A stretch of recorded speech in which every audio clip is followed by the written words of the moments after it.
Alabama done did it. Alabama has done it. They've denied a dead man parole. I kid you not.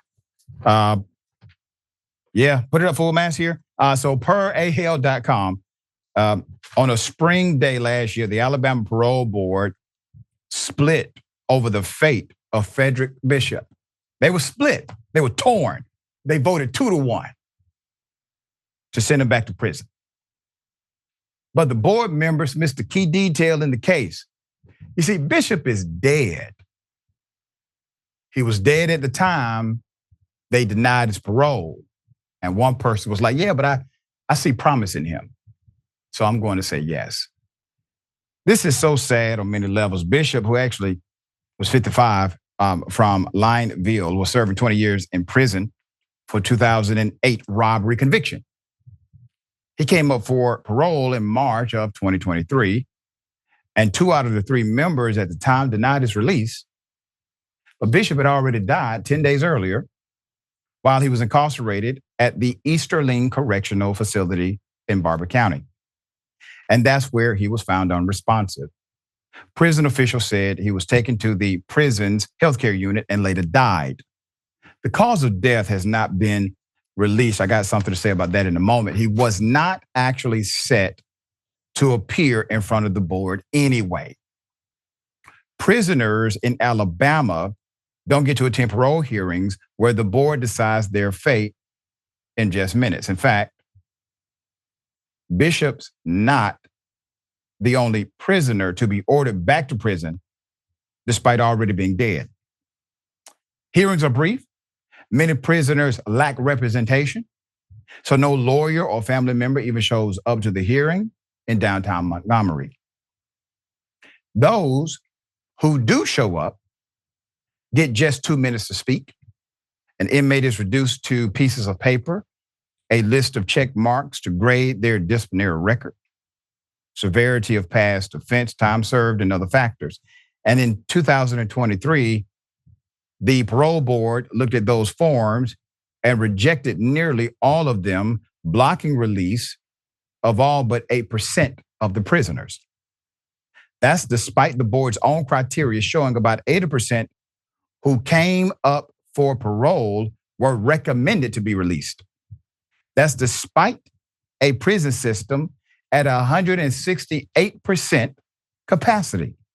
A system so dangerously overcrowded is being sued by the Department of Justice for unconstitutional conditions.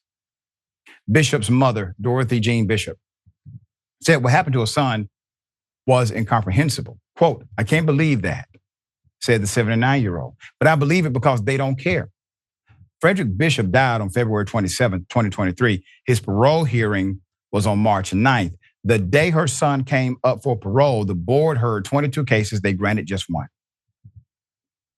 After members of the media called out the error, the Alabama Bureau of Pardons and Parole's communications director sent a statement, quote, "Typically inmates who are deceased are removed from the parole hearing docket. However, the board was not aware at the time of the hearing that Bishop had recently passed away. The Bureau apologized for any confusion this may have caused interested parties and will continue to take steps to avoid this and similar situations in the future." How hard can it be? It's a controlled environment. It's a controlled environment. How difficult can it be to say, okay, this person is deceased. Let's make sure we update our systems. All right, 43-year-old Brandon Clay. Remember this? We covered this. Brandon Clay Dodson met a similar fate as Fredrick Bishop. Dodson was found dead at Ventris Correctional Facility, November 16th, the same day as his parole hearing. He too was denied. As we've reported before, when Dodson died in prison, his body was eventually returned to his family following an autopsy at the Alabama Department of Forensic Sciences. His family later discovered he had been returned without a heart. Without a heart. In Alabama prisons, hundreds of people die each year, according to the latest available reports from the prison system, which had numbers through September 2023. 337 death investigations have been opened during the fiscal year. There's no clear data on how many inmates have a parole hearing after they die behind bars. All right, let's put them up. You have Lee You have Lee Gaffney, a former prosecutor, is the chair of the Alabama Board of Pardons and Paroles. Daryl Littleton, a former state trooper, is an associate member of the board. And Gabrielle Simmons is another associate board member who, prior to her appointment, has served as the director of board operations for the Alabama Bureau of Pardons and Paroles. That's your leadership class. All right. Hell of a thing, right? And remember, in the original reporting we did about Alabama prisoners, those who were incarcerated but passed away, but they were missing organs by the time they were returned to their family. The university in charge of it said, "Oh, we're following all protocols, and they're property of the correctional facility." They're not.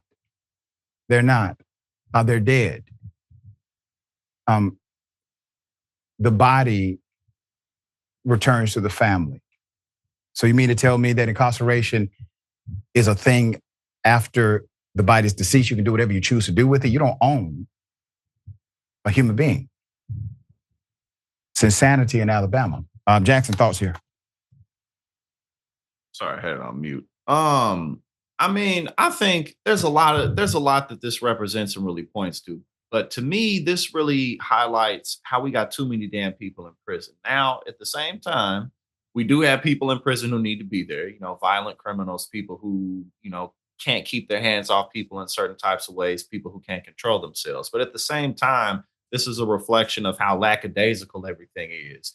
I mean, just in terms of what was it, 20, how many people we got? 25% or something of the world's prison population is in the United States. So again, it's just become like a big ball of nothing. It's a way for people to make money, the private prison industry. And so once you get caught up in the system, it's really hard to get up out of there. I know you got personal experience with it. Yep. A lot of people get in there at a young age. They come out, they try to get jobs, they can't, and then they end up back in. So again, I mean, that doesn't, necessarily speak to this case in particular.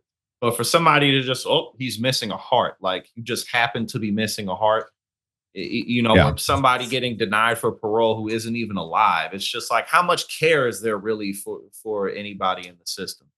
And at the end of the day, they're human beings. That's right. And that's the overwhelming point. The material manifestation, the thing that we talk about, that's the effect. So we're talking about effect, right? The cause is the part of not caring. That's the cause, all right?